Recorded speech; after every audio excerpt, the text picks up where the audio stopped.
السلام علیکم ورحمۃ اللہ وبرکاتہ۔ نحمدہ ونصلی علی رسولہ الکریم، اما بعد فاعوذ باللہ من الشیطان الرجیم، بسم اللہ الرحمن الرحیم۔ جی اس سے پہلے سبق میں ہم نے سورۃ البقرہ کا آغاز کیا تھا اور ہم نے متقین کی کیا کیا خوبیاں ہوتی ہیں، کون سی صفات ہوتی ہیں، وہ ہم نے تفصیلاً پڑھی تھی۔ تو اس سے آگے اللہ تعالیٰ فرما رہے ہیں اولئک، یہی لوگ ہیں، علی ھدی، جو بڑی ہدایت پر ہیں، یعنی مکمل ہدایت پر ہیں، من ربہم، اپنے رب کی طرف سے، واولئک، اور یہی لوگ، ھم المفلحون، پورے کامیاب ہیں۔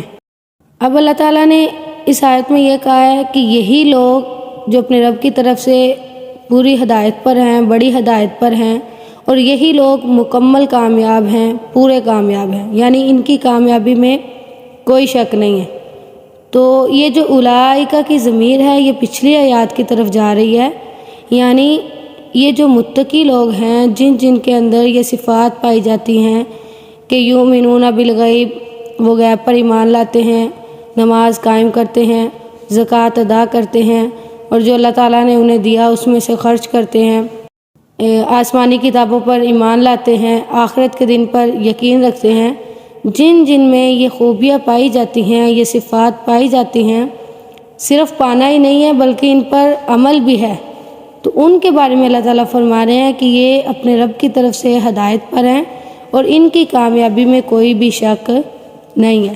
آگے یہ قرآن کا ایک اسلوب ہے کہ قرآن میں جہاں بھی مومنوں کا تذکرہ ہوتا ہے ساتھ ہی اللہ تعالیٰ کافروں کا تذکرہ کرتے ہیں، جہاں پہ جنت کا ذکر ہوگا ساتھ ہی جہنم کا ذکر ہوگا۔ تو یہ اللہ تعالیٰ نے متقین کی صفات ذکر کی، مومنوں کا تذکرہ کیا، تو اب ساتھ ہی کافروں کا تذکرہ کر دیا کہ ان الذین، بے شک وہ لوگ، کفروا، جنہوں نے کفر کیا، سواء، برابر ہے، علیہم، ان پر، انذرتہم، خواہ تو نے انہیں ڈرایا ہو، ام، یا، لم تنذرہم،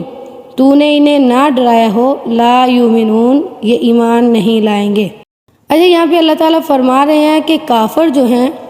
ان کو جہنم سے ڈراؤ یا نہ ڈراؤ، یہ ایمان لانے والے نہیں ہیں۔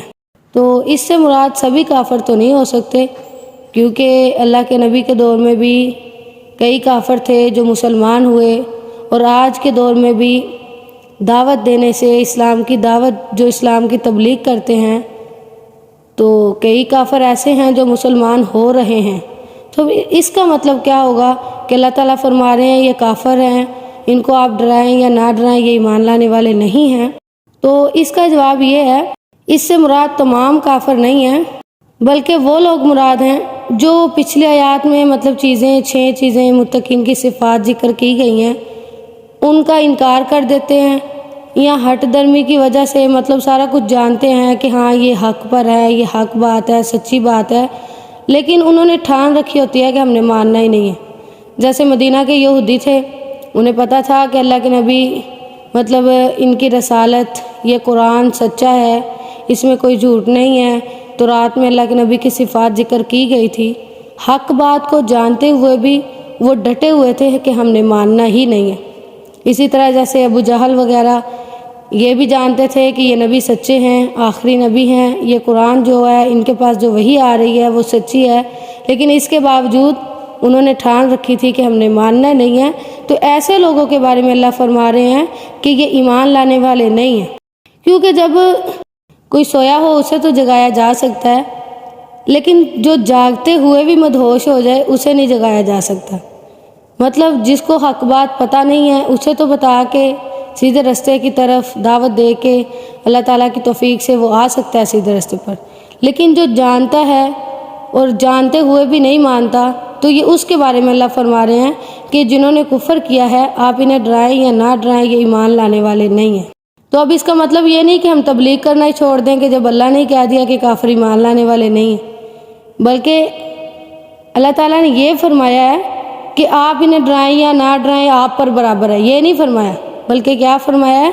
کہ آپ انہیں ڈرائیں یا نہ ڈرائیں، جنہوں نے ہٹ درمی کی وجہ سے ٹھان لیا کہ ہم نے ماننا نہیں ہے، صرف وہ نہیں مانیں گے، لیکن آپ اپنا جو فرض ہے وہ پہنچائیں، جیسا کہ اللہ کے نبی کی حدیث ہے بلغوا انی ولو آیا، تم میری طرف سے پہنچا دو اگرچہ تمہارے پاس ایک آیت ہی کیوں نہیں ہے۔ آگے اللہ تعالیٰ ان کے بارے میں فرما رہے ہیں کہ یہ ایمان کیوں نہیں لاتے۔ ختم اللہ، مہر لگا دی اللہ تعالیٰ نے، علی قلوبہم، ان کے دلوں پر، وعلی سمعہم،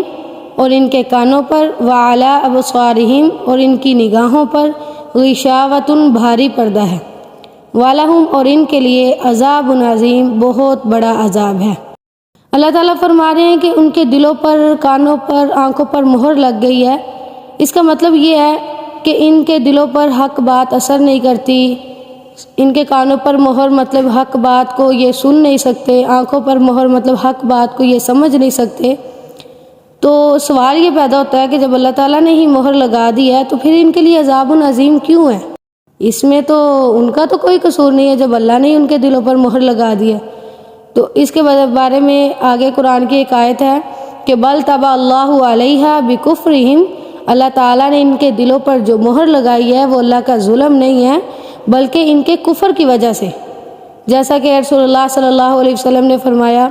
بندہ جب کوئی گناہ کرتا ہے تو اس کے دل پر ایک سیاہ نقطہ لگا دیا جاتا ہے، پھر جب وہ اس گناہ سے باز آ جاتا ہے، استغفار کر لیتا ہے، توبہ کر لیتا ہے، تو اس کے دل سے سیاہ نقطہ ختم کر دیا جاتا ہے، اس کا دل چمک جاتا ہے۔ اگر دوبارہ گناہ کرے تو نقطہ بڑھ جاتا ہے، یعنی گناہ پہ گناہ کرتا رہے تو حتیٰ کہ اس کے دل پر سارا وہ سیاہ نقطہ چھا جاتا ہے، اس کا سارا دل سیاہ ہو جاتا ہے، اس کو زنگ لگ جاتا ہے، جس کی وجہ سے پھر اللہ تعالیٰ مہر لگا دیتے ہیں اور وہ حق بات سننے کی، سمجھنے کی صلاحیت کھو دیتا ہے۔ تو یہ وہی ہے کہ ان کے کفر کی وجہ سے، برے اعمالوں کی وجہ سے، یعنی وہ ڈٹے ہوئے ہیں کہ ہم نے اسلام کی طرف، ایمان کی طرف آنا ہی نہیں ہے، تو اس وجہ سے اللہ تعالیٰ نے ان کے دلوں پر مہر لگائی ہے۔ یہ اللہ تعالیٰ کا کوئی ظلم نہیں ہے کہ اللہ خود ہی فرما دیں کہ میں نے ان کے دلوں پر مہر لگا دی اور خود ہی کہیں کہ ان کے لیے عذاب عظیم ہے۔ تو یہ جو حدیث ہے اور جو قرآن بتا رہا ہے کہ اللہ تعالیٰ نے گناہوں کی وجہ سے دلوں پر مہر لگا دی، اس مہر کی وجہ سے پھر انسان کے دل پر کوئی بات اثر نہیں کرتی، تو اگرچہ یہ اللہ تعالیٰ کافروں کی بات بتا رہے ہیں، ان کا یہ فعل ہے، یہ بتا رہے ہیں، لیکن اس بتانے کا مقصد یہ ہے کہ ہم سے اگر کوئی گناہ ہو جائے تو ہم اس پر اصرار نہ کریں بلکہ اپنے گناہ پر شرمندہ ہوں، اللہ سے معافی مانگ لیں، تو انشاءاللہ اللہ کے نبی کی جو حدیث ہے، اللہ کے نبی کا فرمان جھوٹا نہیں ہو سکتا کہ جب انسان توبہ کر لیتا ہے تو اس کے دل سے وہ سیاہ نقطہ مٹا دیا جاتا ہے اور اس کا دل چمکنے لگ جاتا ہے۔ تو اس لیے ہمیں چاہیے کہ غلطی کر لینا بڑی بات نہیں ہے، بلکہ غلطی کر کے اس پر اصرار کرنا، یعنی اس کو دوبارہ دہرانا، یہ غلط بات ہے، ٹھیک ہے۔ تو ویسے بھی اللہ کے نبی کی حدیث ہے کہ بنی آدم ساری کی ساری خطا کار ہے، گناہ گار ہے، اور ان میں سے بہتر وہ ہے جو بہت زیادہ توبہ کرنے والا ہے۔ اس لیے اگر ہم سے گناہ ہو جائے تو ہم کافروں والا عمل نہ کریں کہ اس پر ڈٹے رہیں، بلکہ ہمیں چاہیے کہ ہم معافی مانگیں۔ اللہ تعالیٰ سے دعا ہے اللہ تعالیٰ مجھے اور آپ کو عمل کرنے کی توفیق عطا فرمائے۔ سبحانک اللہم و بحمدک، نشہد ان لا الہ الا انت، نستغفرک و اتوب الیک۔ السلام علیکم ورحمۃ اللہ وبرکاتہ۔